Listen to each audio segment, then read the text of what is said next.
Let's spark financial wellness and get 1% better every single day.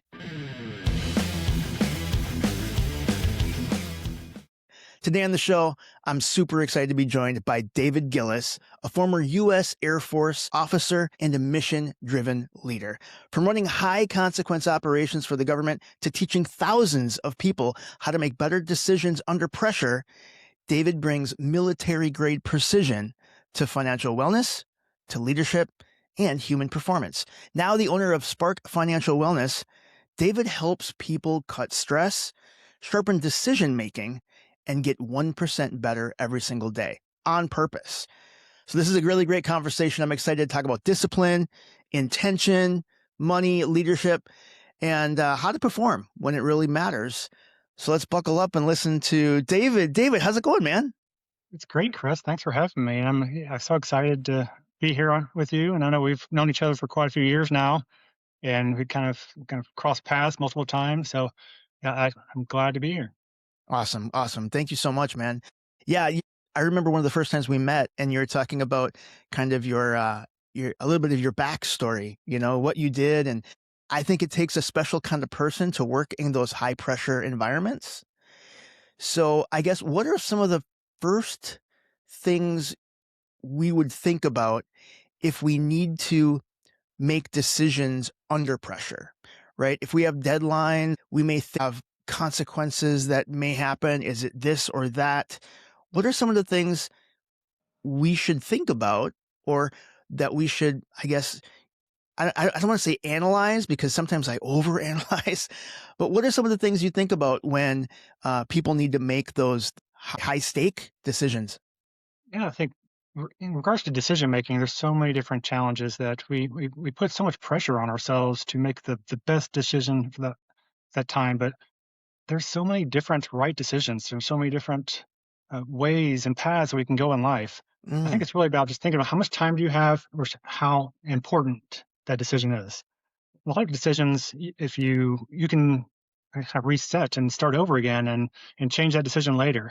I think that some decisions are irreversible, and those obviously you want to take some more time about and think about, like what you're doing and which path you're taking. I would say that is very far and few between. There's so many decisions that you can just say just pivot and just kind of learn. I think that's what life's about, is about those pivots and learning and getting better. And I will say I've definitely fallen in the trap of the paralysis by analysis, and like you mhm. talked about, just kind of over analyzing things. And I'm a very analytical and kind of left brain. And but there's, on the other extreme, there's the impulsive side, the people that are just kind of jump in with 2 feet first without looking to see where they're jumping. I think there's a balance, though. It's about like how important is it versus how much time you have, and kind of think through, like, just there's so many different paths in life that we can take, and too often we get too stuck and think that we have to make the exact perfect right decision in that moment. Right, right. So in those high consequence environments, I guess what separates people who kind of freeze, right, Mhm. from those people that actually do perform and show up and make a decision? And maybe even like, yeah, I mean, I guess what Yeah, is that thing that kind of separates those two people? I would say we've all been in those situations where we have the fight or flight, and we're just going to freeze is the third piece of that. And we've all been there, I think, in these difficult situations. And I will say it's not like you are inherently good at that to begin with. It is something that you can learn, you can get better at. And if you see somebody around you that maybe freezes, it maybe just asking questions to kind of pull them out of it, or ask them how they feel or what's confusing. So there's ways of looking out for yourself. Just say preempt that by talking to those around you and saying, "Hey, sometimes I have a difficult time making that decision. So just help me in this situation." So you can preempt that and be proactive and not wait to those critical situations. And I mean, there's the whole piece that like we all kind of criticize ourselves, and we think that we have to make that right decision. And I think it's about understanding and being proactive and looking out for when things are going to go wrong. Because as they say, the definition of insanity, doing the same thing over and over again, expect a different result. Right. So if you have to struggle with something, talk to those around you and help those that support you, and look out for your triggers that can lead you down the wrong path. Sure. Yeah, I mean, you mentioned something there too, that there may be several right answers. And I had recently listened to a book, and it was interesting because so many times we kind of get stuck because we're thinking about, should I do this thing or that thing? And we fail to kind of stop and say, well, how can I do this and that? Right? There may be several right answers to get there. Me, like many people, we often have so many decisions we need to make throughout the day, throughout the week. When we get that sense that everything feels urgent, right? Everything feels urgent. Typically, how do you help people decide what actually deserves our attention and which is just kind of noise? That's a good question. Like, what is truly important when you think about your life? And there's the people talk about doing a to-do list. To-do Hmm. lists are great, and I'm very pro to-do list. But the challenge with to-do lists are they aren't prioritized. So if you have a to-do list and you saying, okay, if I can only do two of these today, what am I going to do? What's most important? Or obviously family and your friends and your mental health. There's so many different things that we can think through ahead of time that we need to prioritize. And I think we don't think about that enough. We react to situations, and that's important. And figuring out how to react and learn how to react. But you can preempt that. You can be proactive.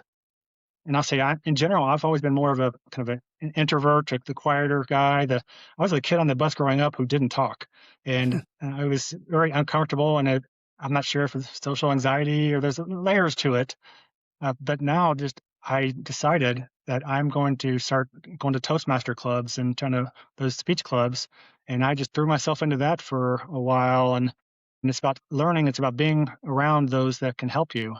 And I think you made a good point about there's so many different right paths we just talked about. Yeah, there's a book I just listened to not too long ago. It was Annie Duke's Thinking in Bets, Hmm. and she's a professional poker player, I and she love that talked book. about I yeah. love that book. Yeah. Well, she's great, and I remember watching her when I used to kind of watch professional poker all the time and dream of going to the World Series of Poker. But she said there's like you can have the best starting hand against the worst starting hand, like pocket aces versus 2-7 offsuit in a game of poker or in a Texas Hold'em, and you're still going to only win about three-fourths of the time. Like 72% of the time, you're going to win. You're going to lose to the worst hand a lot. But it's about making the best decision in that moment with the information you have and the time you have. And it's not beating yourself up about it either. I think that's the challenge is we kind of think that we're going to make the 100% solution answer every time, Hmm. but we're not perfect. We're human. I think that's the challenge of giving ourselves some grace. Sure. Sure. No, I like that a lot. You mentioned something that it was funny. You mentioned, oh, you're an introvert and you never talk to anybody on the bus. And now here you are coaching people on how to how to tell stories and stuff, which is so great. Let's back up a little bit and talk a little bit about your story, right? So let's talk a little bit about, I guess, go all the way back. I guess let's start with the Air Force, right? So you were there. What did that teach you about accountability? And then as you move through your path, what led you all the way now to like coaching people how to do TED Talks and that type of thing? I've learned so much in the military. I will say it's not for everybody. There's a lot of movements and you're moving jobs and moving locations every few years, and it can be a challenge. But I met so many wonderful people and learned so much. And a lot of what I learned in my career field and in missiles in the Air Force, it was about those checklists, about being organized and prepare for things and kind of prepping yourself for those difficult situations. And it's really about community also. It's about looking out for each other. I mean, we would move from North Dakota to Wyoming, and we went through some difficult things, and like we had some debt, and then my got married, and ended up having my daughter up there, and then we moved, and so my wife didn't have a job, and then develops. I started having seizures and started Mhm. getting a difficult situation where we were trying to figure that piece out, and it was just a very scary situation in life when your loved one is having a grand mal seizure.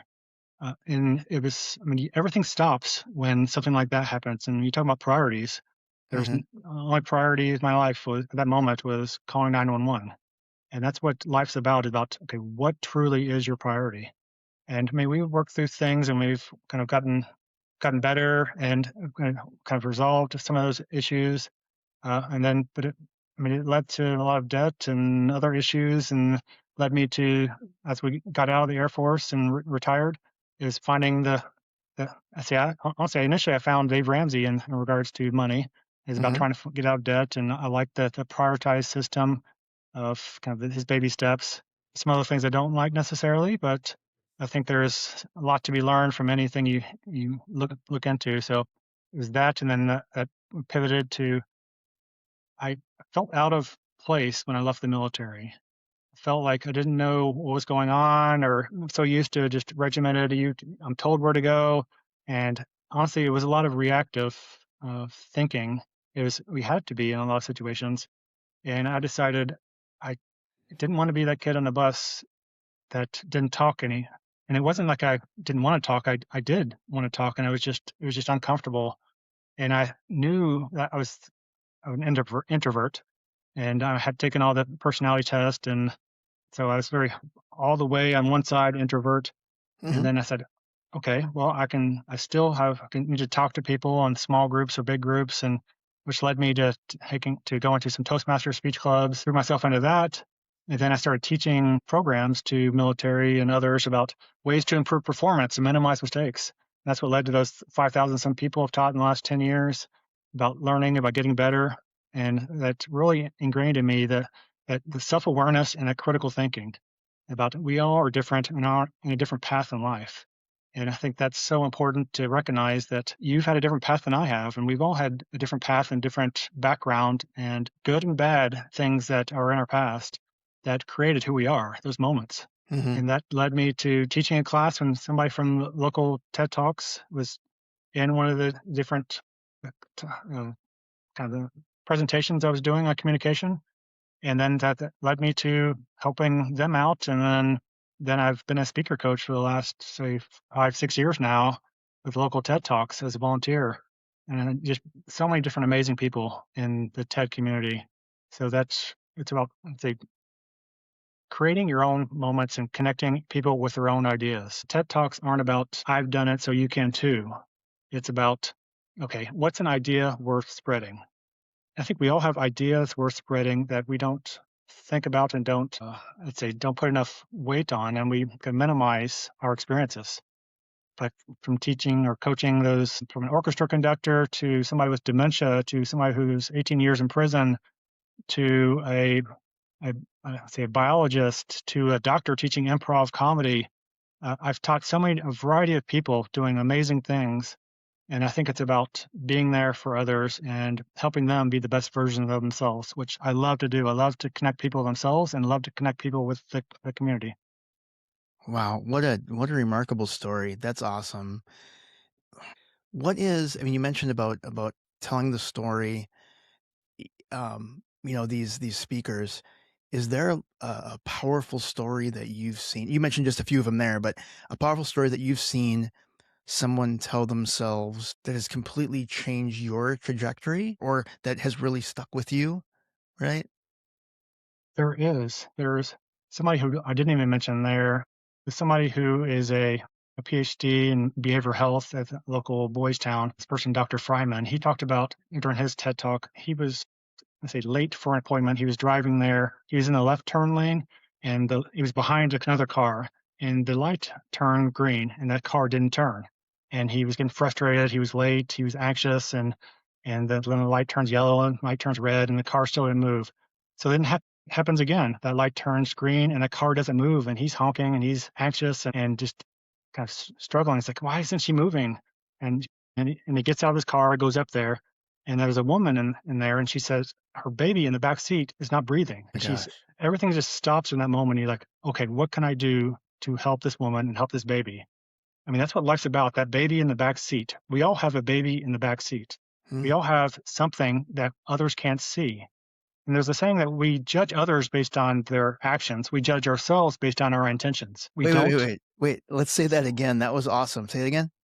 We judge others based on their actions. We judge ourselves based on our intentions. I meant to do that. I was going to do that, or I should have done that, or here's why I didn't do that or did do that. But we don't see that in others. We don't realize. And I mean, I fall in that trap too. I'm driving and I may say some choice words and I need to calm myself down sometimes, but it's everybody is so focused on themselves, which is natural, inherently. We are all selfish because if it doesn't Yeah. affect us, we typically don't take action or do anything. I mean, that's human nature. But if we can get out of that framework and think about others and what was their baby in the back seat, what do they have going on, and then we can be there for others. And there's also that story about you put an oxygen mask on in an emergency situation during an airplane. You need to put that on first before you help others. But I think too often we put our oxygen mask on and then we sit there and read a book and we don't do anything. We wait forever and we don't help others. I say, yes, you need to take care of your mental health. You need to take care of what's going on in your life and get your money situated and organized. But there's so much we can do for others also. And that is such a powerful wow. That is crazy. That is crazy. I was getting goosebumps, man. You're talking about that is so awesome. You mentioned about how you really do like to help people be the best versions of themselves. And one thing that I love is that you really like to follow this 1% better philosophy. And it sounds pretty simple, right? Like how can I be 1% better every day? But truthfully, most people kind of fail at that. It's hard because we most of the time we look at these giant, big, audacious goals and it's super hard and we fail to kind of break it down to that simple of a step. Where do you think most people do like overcomplicate the process? I think, like you said, that those big, hairy, audacious goals, as they say, the people get overwhelmed with those big goals. And I like big goals, and I've run marathons in my life and done major things, but I've also failed at things and made mistakes. I think there's a saying about how do you eat an elephant? It's one bite at a time. But I don't know why I'm eating an elephant, but I think that's something to just think about. How do I break this down to small pieces? And it's also about grace. It's about giving yourself grace to make mistakes. And it's something that we don't always do. And we get overwhelmed and we think we need to be efficient and we need to be productive. Sometimes you need to step back and look out for yourself and take a walk and kind of pet your dog or whatever it is. I think maybe you need to kind of step back and not think you have to be efficient every second of the day. But there's Or also perfect, right? It's like about yeah, progress, not perfection, right? yeah, exactly right. It's about kind of slow progress. It's about incremental improvement, as the concepts go, with 1% better every day. As James Clear kind of Hmm. popularized in his book, and it's about like, what are some things I can do today? What are some things I can do tomorrow? And okay, not to beat yourself up about those difficult situations. And okay, think about what are two things I can do today to move toward where I want to be in life. And I tried to do that 75 hard, that kind of workout, it's a 75 straight days of doing, I don't know, eight things, Wow. from working out to reading a kind of a professional development book to drinking water. It's many different things, and I failed at it, and it's like I just can't do those every day. But it led me to create. I love a list of 12 daily things I want to do, and to see how many of those I can do every day. And I've been doing it for about 3 years now. It's just Mm, on a Google sheet now. And it's about from reading to drinking water to exercising to trying to meditate to being there for others or reaching out to others.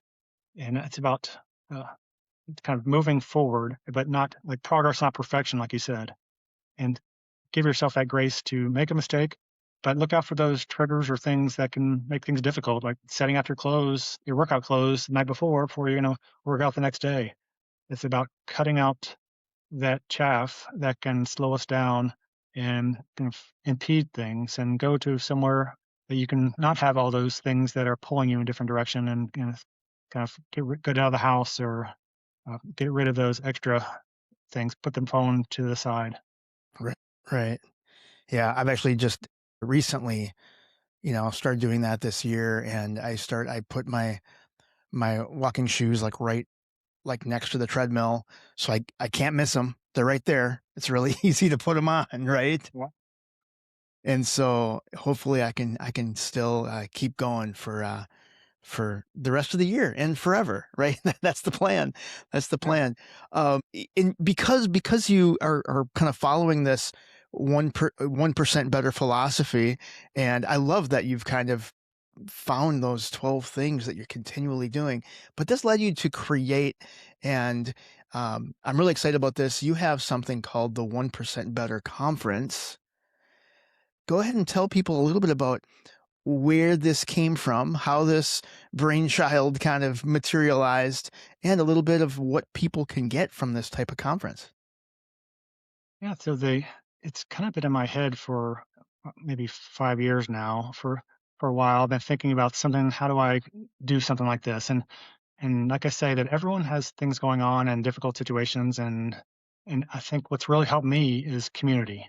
It's about putting myself around others that are doing great things, and so I think from the financial independence community, which is an amazing community, all the different events I've been to around the country, and then I run my local Choose a Fi Nebraska group to bringing people together to the TED Talks. And that kind of combined together along with that human factors training I've been doing for the last 10 years about thinking we all have something that we can move toward and that move toward better. And I say everyone has something to learn and everyone has something to teach. And I think Mhm, that's what life's about because then we think we need to come to a situation where I need to learn, I need to get better, but not minimize my experience. And you, as a podcaster, going to Podfest or whatever it is, I think it's about creating that. And I wanted to bring people together to kind of think about how can they get better. And so all these amazing people I've met through the financial independence community, to the TED Talks, so I've wanted to bring those people together to talk about those topics. And money is a part of it. But mhm. as we know, money is not everything. And it's about resilience and communication and decision making. And I wanted to create something like that. And my vision is to how do you get better internally, 1%? And how do you make the world around you better by 1%?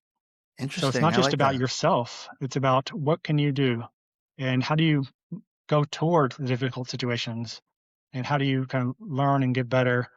And I'd say that there's something that really impacted me in life, and is being, I'd say we were closer to financial independence, and I had a job that was kind of very flexible.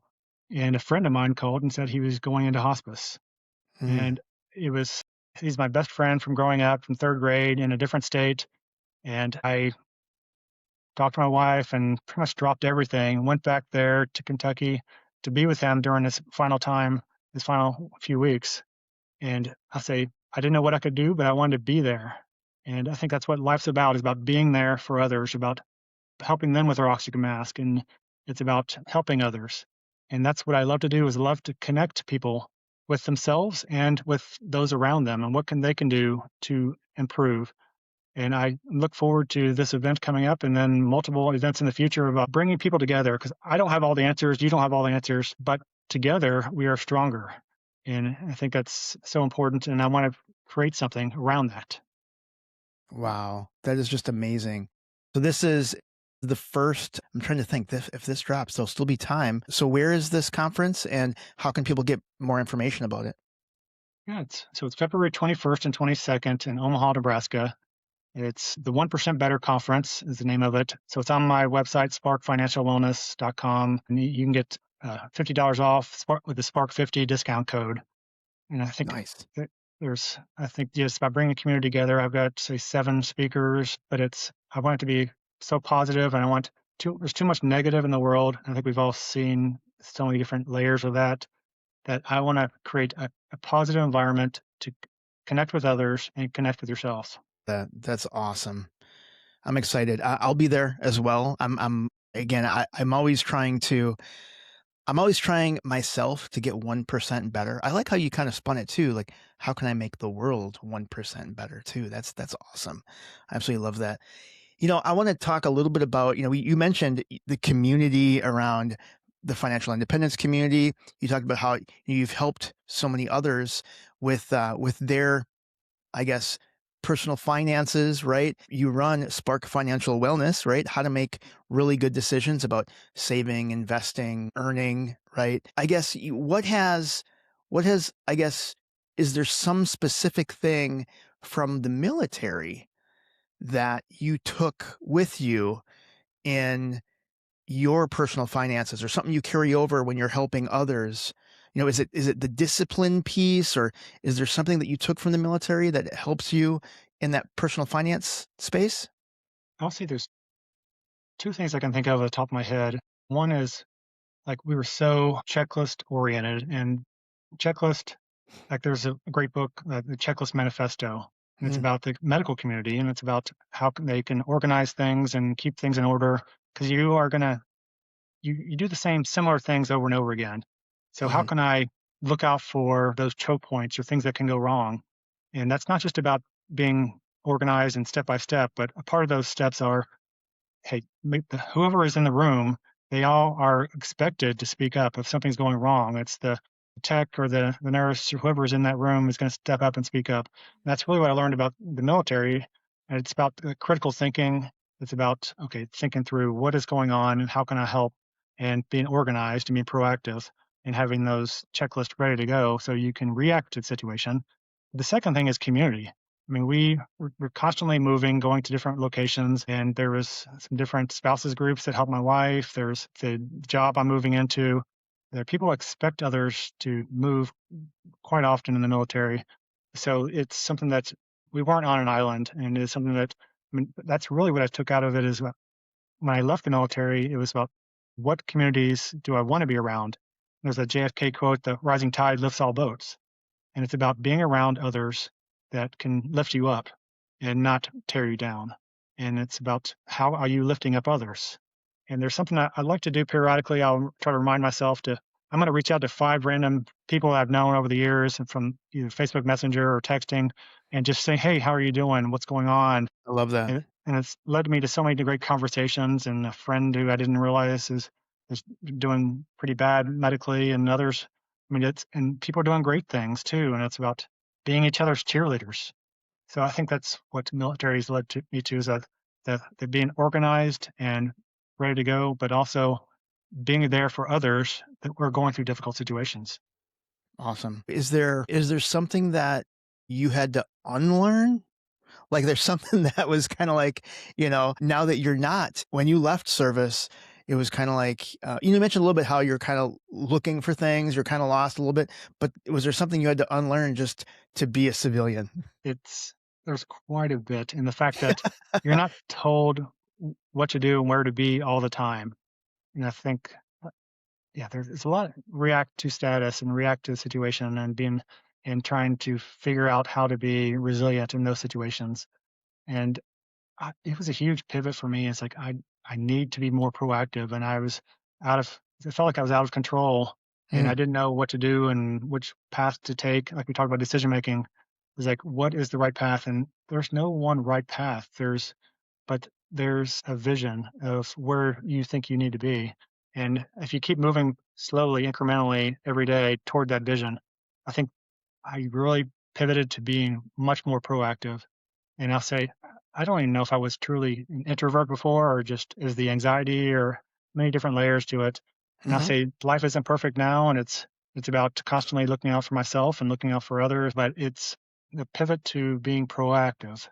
I think that set me on a I'd say a much better path of where I can have more control over things and being like from getting better in front of a group talking to getting That's better right. with money to get better to be there for others. I think that's what changed for me. Right on, right on. Speaking about kind of being out of control, many people feel that they're out of control with their finances, right? So, is there why do so many, and this is kind of crazy, right? Because we know that so much of personal finance is driven by behavior or emotion. It's less about the numbers. um, why do you think so many smart people, right? They're capable of making good decisions, but they avoid taking ownership with their financial lives, or they keep making poor financial decisions. Why do you think that is? I think we've all been through things in life. There are people in our lives that created who we are, good and bad. And I think many people don't have those around them to show them a better way. And I think we need to be there to show others a better way. And there's a lot of shame that comes into around money. And I said we had tons of debt, and it was I was not we're not great with money throughout my military career. And it wasn't until after that you try to figure out how can we get out of debt and how can we move toward better. I like Mhm. that saying, we can all move toward better. What did better look like to you? And that was the struggle of that being out of control. And that's why I like so much about the financial independence community. There are many people in other communities that judge. And there was a saying that Teddy Roosevelt quote, comparison is the thief of joy. Mhm. We compare ourselves to others. I should be here. I should be there. They are here and they're like me. And you are where you are for a thousand reasons. And it comes down to grace, like I mentioned earlier. It's like we should give ourselves grace to kind of learn from the past mistakes, but move on from those past mistakes. And it is about what is something today. And so for us, it was like we had tons of debt. We had from credit cards to student loans to automobile debt to it was just a mess and stressful. And we work paycheck to paycheck. And I think that was a struggle. And we're just trying to survive and trying to get our head above water that we're drowning. And community really helped me in saying the good communities can lift you up. And the financial independence community is an amazing community. And they're here to help without judgment and saying, okay, you you are there for a reason. And it's because of those moments in the past that has created who you are. Those scripts that were told to you growing up, here, you need to do this, you need to do that, and those around you. But okay, it's creating those people and that's environment around you that's important. The Jim Rohn quote, you are the average of the five people that you surround yourself with. And then who are in your circle? Who influences you? But I mean, it's about moving toward better of day to day. Okay, what is one credit card I can get paid off today? What is one thing I can work toward? What would it look like? I mean, Simon Sinek is a great TED talk about the why, of figuring Mhm. out what is your why. And then if you can figure out the why, you can figure out the how. And it's about baby steps to get to that moment. So have a vision of what you want to get to, but it's about creating the life you want today. And it's not about having to retire to a beach. And people are like, I need to get this much money to retire to the beach. Well, you can just go to the beach right now. You can just live there and Right? just be a bartender at some Caribbean island. Like, Mhm. what do you truly want? And it's about how can I create that life today and move toward better. Yeah, and I think a lot of people needed to hear that what you just said, right? Because, people often they're ashamed about money or they feel burned out. They feel that they feel behind, right? It's too late for them. Something, whatever how they feel. But really, what you just, framed on, you know, how can they get to better? And so let me ask you this then. So if someone were to be rewriting their financial story today, what is that very first chapter? Like, would you help them? Is it about earning? Is it about spending? Is it about their financial identity, their core beliefs? Is it the fear that they won't have like what is how would you help coach them on what's that very first chapter of their story? I would help them find out where they are today. Where are you today on, say, in this map? You need to figure things out and you need to know where you are. It's about getting that credit report. It's about kind of understanding what's led you to where you are today. And there's a whole saying about the whole, like, say, your money journey, your Mhm, past, all those decisions and all those scripts that were told to you and you tell yourself lead to today's decisions and then tomorrow's goals. And it's really first step is, okay, where am I? And being honest with yourself. And then where do I want to go? And then we can find that gap. And yeah, it's about how much the gap between income and expenses, about increasing income, decreasing expenses. There's so many different layers of the how, but it's about what do you want life to look like? And mhm, it's about what stressors do you have? What holds you back? And mhm, what's uncomfortable? And then that helps you be honest. And having that one person, or that's why I like coaching there to help you, or so having that community that can help lift you up and be there without judgment. So, I mean, first step is finding out where you are today and figuring out what you believe, and then figuring out where you want to go, and then how can I fill that gap or move toward that. Right on. Yeah, I think that, a lot of people, they don't even know where they're at right now because they look at it with their eyes and ears closed because they're afraid of I mean, I was in that point too, right? When I first got divorced, I didn't wanna know how much money I didn't have, how much money I didn't wanna know how much groceries cost or what bills we were paying. Uh, I really kept my eyes and ears closed because it was a scary thing. I looked at it at definitely more of a scarcity mindset at the time, which now I know that, I have definitely more of a abundance mindset and that I hate to break it to people, but there's always more money out there, you know? Yeah. It's not like if you are wealthy, someone else is not. It doesn't work that way, I think, anyway. That's my 2 cents. So if you wanna coach somebody, let's say someone's kind of uncomfortable with the idea of going to a professional, going to a coach, what is something you can do to help them, I guess, ease the anxiety and really get the help that they may need with a coach? What is something you can help them with? Honestly, there's a saying that you can lead a horse to water, but you can't make them drink. Mhm. It's people need to be ready, and when somebody's ready, the coach or the mentor will appear. That's a struggle. You can't force people to do things, but I think there's a way of thinking through, like, we need somebody else beside us, and it's from getting a discovery call with somebody or just talking to somebody to find somebody that you connect with, and then they can help you get to where you want to go. I think that's what good therapists or good financial advisors, or I'm a coach, I'm not an advisor, so I don't talk about the specifics. And that's why I wanted to do that. I wanted to help others that and not be beholden to some type of product I'm selling, which nothing wrong with that. I mean, there's a good and bad in any profession, Mhm. but it's about what do you want and what is holding you back. And many times we hold ourselves back and or we have blind spots and we don't know. And that's what the good thing about a coach and whatever you're doing. I've done speaker coaching to money coaching to other teaching classes on improving performance. And it's about that self-awareness and critical thinking. And like we don't have enough self-awareness in our lives and we have blind spots and they're hard things to go through and from trauma to a thousand things that are holding us back in those difficult situations. And it's about what do you want to get out of life, and it's about finding somebody that can help you move toward that.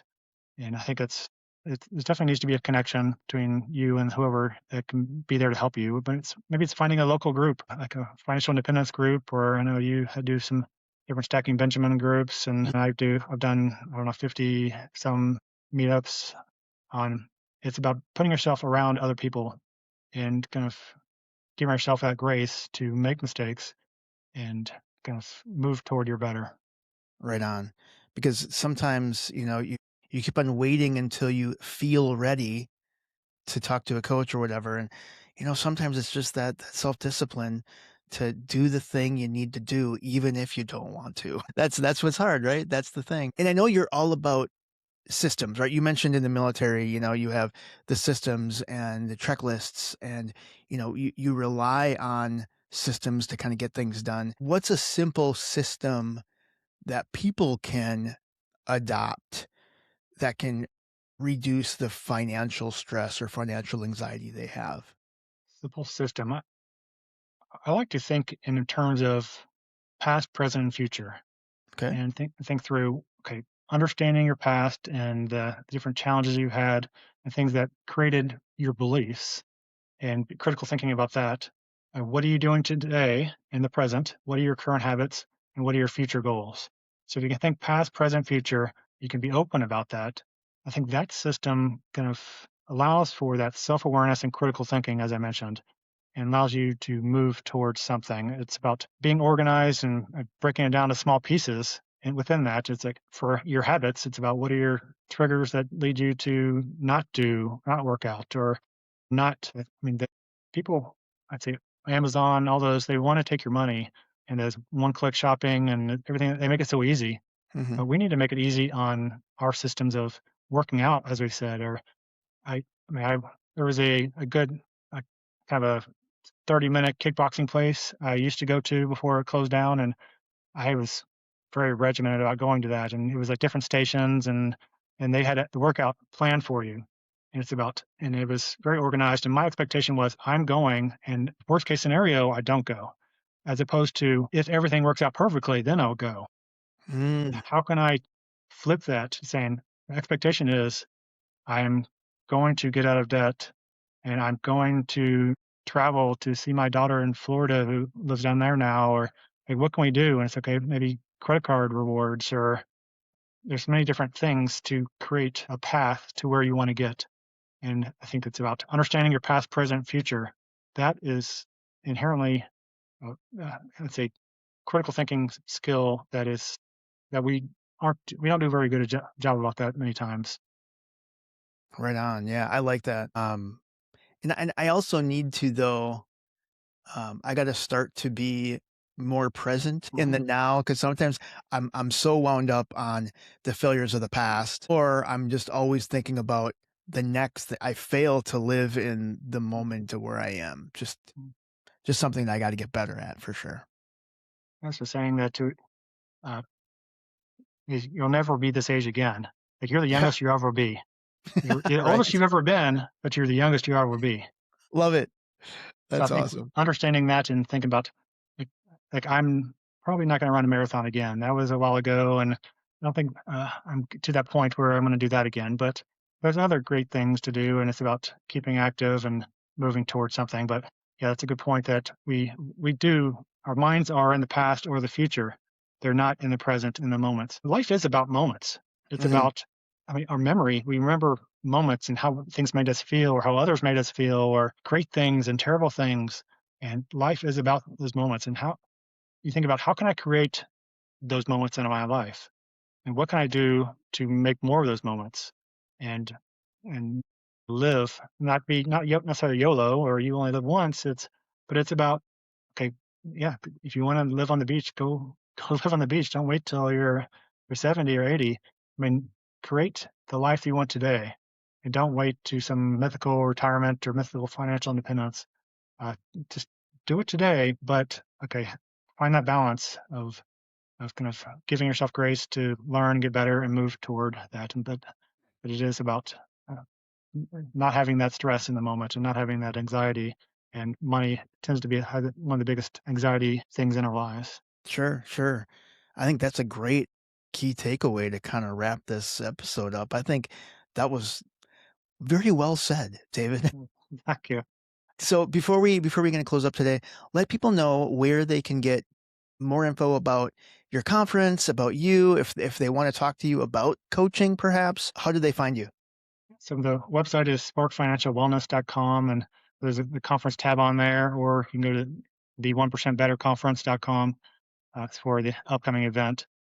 So I think I do money coaching, but also do speaker coaching, specializing more in it's either keynotes or to like financial independence community, helping us. That's kind of my niche. So obviously, that's what I enjoy doing, helping this community.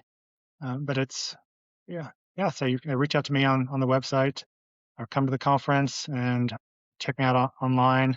I love going to different events, and I think that's what people need to do, is check out events and being around that community.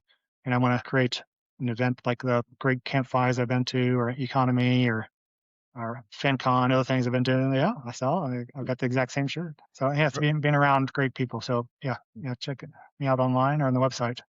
Awesome. Well, thanks so much for joining me today. I really do appreciate it. And those of you that are following online, thank you so much for following us. Please leave a review on Apple Podcasts. We really would appreciate it. And we will see you next time on the Extreme Personal Finance Show. See ya.